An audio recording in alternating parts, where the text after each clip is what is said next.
नमस्कार. करिअर विजयच्या आजच्या एपिसोडमध्ये आपण पाहणार आहोत सगळ्यांच्या कनेक्टमधला विषय, सगळ्यांच्या काळजीचा विषय, तो म्हणजे बेशिस्त मुलं.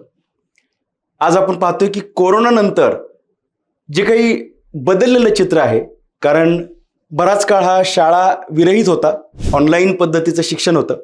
त्यानंतर जेव्हा शाळा चालू झाल्या आणि आजही आपल्याला जाणवतंय की एकूणच टीनएजर्स असतील किंवा शालेय विद्यार्थी असतील, महाविद्यालयीन विद्यार्थी असतील, आपण पाहतोय की बेशिस्तीचं प्रमाण वाढत चाललंय. याच्यावर आपण सोल्युशन सुद्धा पाहणार आहोत आणि म्हणून पालकांनी हा एपिसोड, हा भाग जरूर ऐकावा, सगळ्यांनीच ऐकावा. मी तर म्हणेल की आपण विद्यार्थ्यांनी देखील हे सगळं ऐकावं आणि कदाचित काही ठिकाणी आपल्याला बदल करता आले तर निश्चितपणे करावेत. कारण आज आपण पाहतो की समाजामध्ये जी मोठी माणसं आहेत यांच्यात सुद्धा मोठं बेशिस्तीचं प्रमाण वाढलेलं आहे.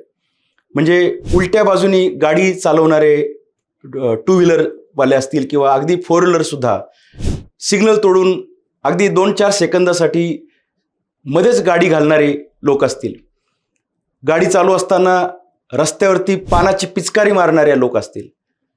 अनेक पद्धतीने आपण बेशिस्त ही समाजामध्ये रुजलेली पाहतोय. वागण्याच्या बोलण्याच्या पद्धती असतील, अगदी एस टीमध्ये नंबर जर सीट पकडायचा असेल तर मागच्या साईडनी रुमाल टाकायचा आणि मग महिला असतील, लहान बाळं असतील, वृद्ध असतील, त्यांच्या पुढं जाऊन गाडीमध्ये नंबर पटकवायचा. ही एक प्रकारची बेशिस्त झाली. बोलण्याची, वागण्याची, वेळेची ही सगळी बेशिस्त समाजात पाहिल्यानंतर असं वाटतं की आपण कुठे राहतोय. कारण या सगळ्या प्रकारामध्ये जी लोक शिस्तबद्ध आहेत त्यांना खूप समस्या होतात आणि म्हणून आपण याचा जर तळ शोधला, सुरुवात पाहिली तर असं लक्षात येईल की आता या म्हाताऱ्या, वयस्कर, मध्यमवयीन, प्रौढ लोकांसाठी आपण काही करणार नाही. करणं अवघड आहे. जर कुणी इच्छुक असतील त्यांची शिस्त निर्माण करायची असेल तर करू. पण लहान मुलं जी आहेत, जी चुकून बेशिस्त झालेली आहेत, त्यांच्याबद्दल आता आपण जास्त चर्चा करणार आहोत. नेमकी पाहूयात की कुणाकुणाच्या घरामध्ये कशा कशा पद्धतीची बेशिस्त दिसते. सगळ्याच बाबतीमध्ये आपली मुलं काही बेशिस्त असतील असं नाही. काही ठिकाणी ती चांगली पण असतील, चांगली वागत असतील, त्यांना माहीत नसेल की हे चुकीचं आहे. आपण पाहतो की पूर्वीच्या काळातल्या पद्धती, पूर्वीच्या काळामध्ये असलेले पालकांची एक प्रकारची दहशत आणि मग म्हणून सरळ चालणारी ती सगळी तरुण पिढी त्यावेळेसची आणि आत्ताच्या याच्यामध्ये थोडासा आलेला गोडवा आणि त्या गोड्यामुळे झालेले ते सगळे काही एक प्रकारचे सामाजिक आजार जे आहेत, घराघरामध्ये पण हे दिसतंय की बेशिस्त वाढली आहे. सकाळी उशिरा उठणं असेल, उठल्यानंतर हंतरून पांघरुणाची घडी न घालताच तिथून निघणं असेल, उठल्यानंतर ह्या खोलीतून उठ, त्या खोलीत जाऊन पड, त्या खोलीतून सोफ्यावर जाऊन झोप, असं करणारी बरीच मुलं आहेत. ज्यांची शाळा फार सकाळी नसते ती मुलं फार उशिरा उठताना दिसतात. ज्यांची शाळा कोणत्याही वेळेत असली पण रविवारच्या दिवशी आपण पाहतो की काही मुलं 10:30-11 वाजेपर्यंत सुद्धा झोपतात. उठल्यानंतर लगेच दात घास, आंघोळीला जा, टॉयलेटला जा हे सांगावं लागतं. अशा पद्धतीची बेशिस्त घराघरामध्ये दिसते. दात घासताना सुद्धा या रूममधून त्या रूममध्ये, गॅलरीत, सगळ्या 4 खोल्यांमध्ये जाऊन दात घासणारी, ते पांढरे टिपके सांडवत कोलगेटचे, काय त्या पेस्टचे असतील, क्रीमचे असतील, या पद्धतीने वागणारी मुलं पाहिल्यानंतर लक्षात येतं की इथून पुढे जेव्हा ही मोठी होतील आणि काही जबाबदारी सांभाळतील तेव्हा ही बेशिस्त किती अडचणीची ठरू शकते. काल परवाच आपण विनोद कांबळे आणि सचिन तेंडुलकर यांचा एकत्रित किंवा सिंक्रोनाइज व्हिडिओ पाहिले आणि त्यात लक्षात आलं की शिस्तीचं महत्त्व किती आयुष्यामध्ये. बेशिस्त जर आपण असू तर आपल्याकडचं टॅलेंट सुद्धा उपयोगाला येत नाही. विनोद कांबळेचा तर सगळेजण आपण आदर करतो, त्यांच्याबद्दल आपल्याला प्रेम आहे आणि याच्यातून ते लवकर बाहेर पडावेत आणि उन्नत अवस्थेत पुन्हा जावेत अशी सगळ्यांची इच्छा आहे. पण काही ठिकाणी शिस्तीला आपण मुरड जर घातली तर काय काय अडचण होते.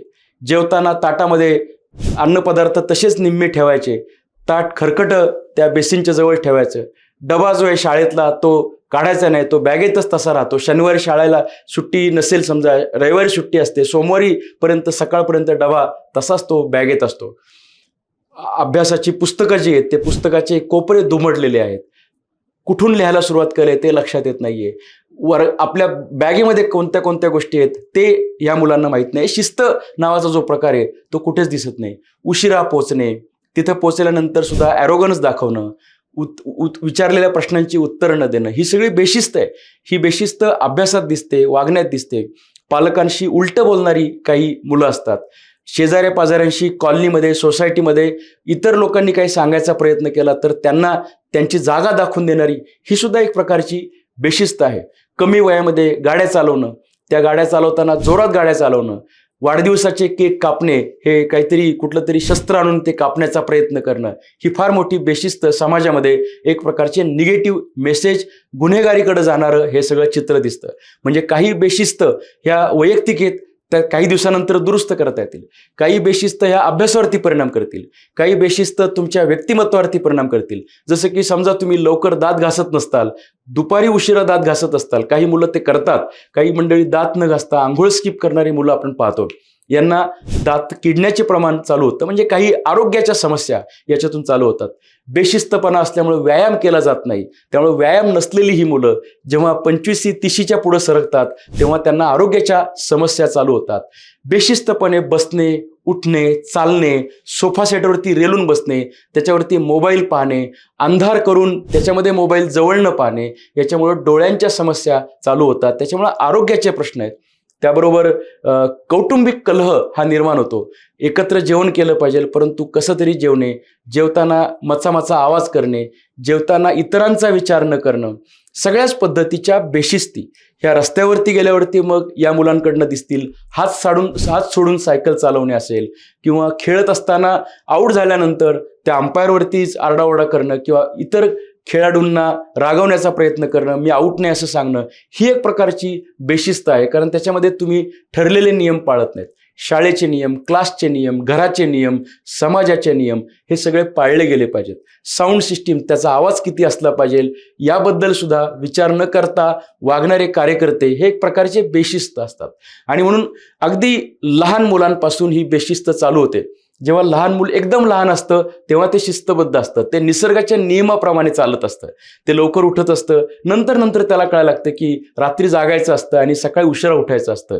ही एक बेशिस्त, म्हणजे रात्री किती वेळ अभ्यास करताय, किती वेळ मोबाईल पाहताय, त्याच्यावर असलेल्या सगळ्या बंधनं तोडून तुम्ही राहताय, ही सगळ्या प्रकारची बेशिस्त आहे.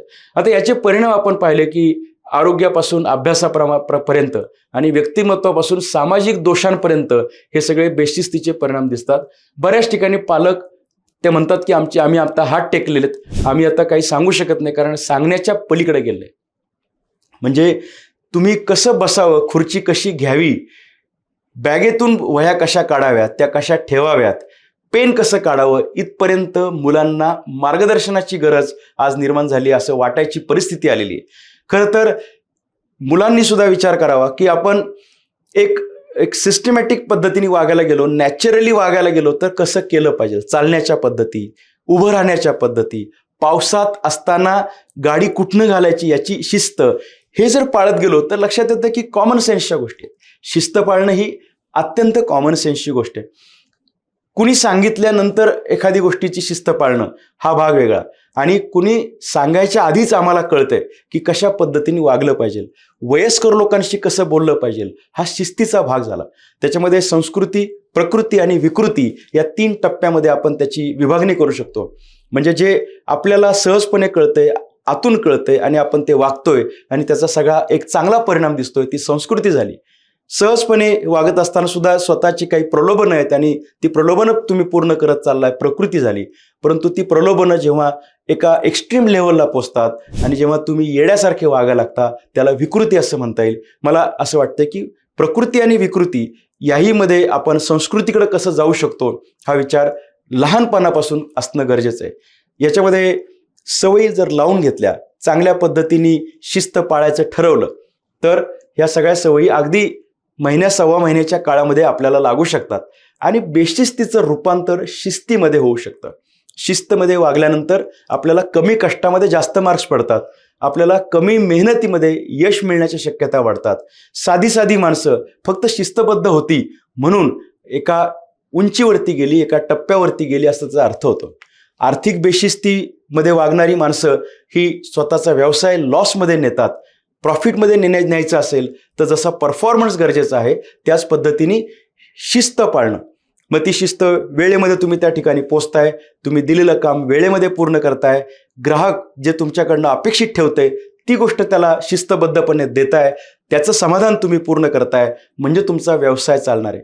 आज आपण पाहतो की काही नट असतील, अभिनेते असतील, जे बेशिस्त वागले ते त्या सिस्टीममधनं बाहेर पडले. ते अत्यंत टॅलेंटेड होते, हुशार होते, दर्जेदार होते, त्यांना ग्लॅमर होतं, परंतु केवळ आणि केवळ बेशिस्तीमुळं ही मंडळी बाहेर पडली. मी अगदी थोडक्यात सांगतोय, पुढच्या एका व्हिडिओमध्ये आपण डिटेलमध्ये पाहणार आहोत. एक साधी गोष्ट, अंथरुणाच्या घड्या घालणं. उठल्यानंतर अंथरुणाचे पांघरुणाची जी 4 टोकं आहेत ती पकडून त्याची घडी घालून इमिजिएटली ठेवली तर ते आपल्याला शिस्त शिकवते. सुरुवातीला सकाळीच इमिजिएटली आपण टॉयलेटला गेलो, दात घासले, आंघोळ केली आणि मग त्यानंतर हे सगळं वेगाने केलं तर आपल्या दिवसाला सुद्धा एक प्रकारचा वेग प्राप्त होतो.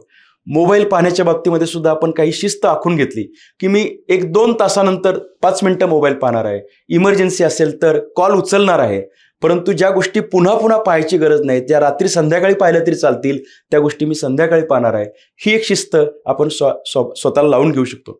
टाइम टेबल जर आपण केलं तर टाइम टेबलप्रमाणे व्यायाम असेल, योगासनं असतील, क्लास असेल, त्याचा होमवर्क असेल, या सगळ्या गोष्टींचं नियोजन आपण एक सूत्रबद्ध पद्धतीने तयार करू शकतो. त्याचं मोजमाप आपण ठेवू शकतो आणि या पद्धतीने आपण शिस्तबद्ध आयुष्य जगू शकतो.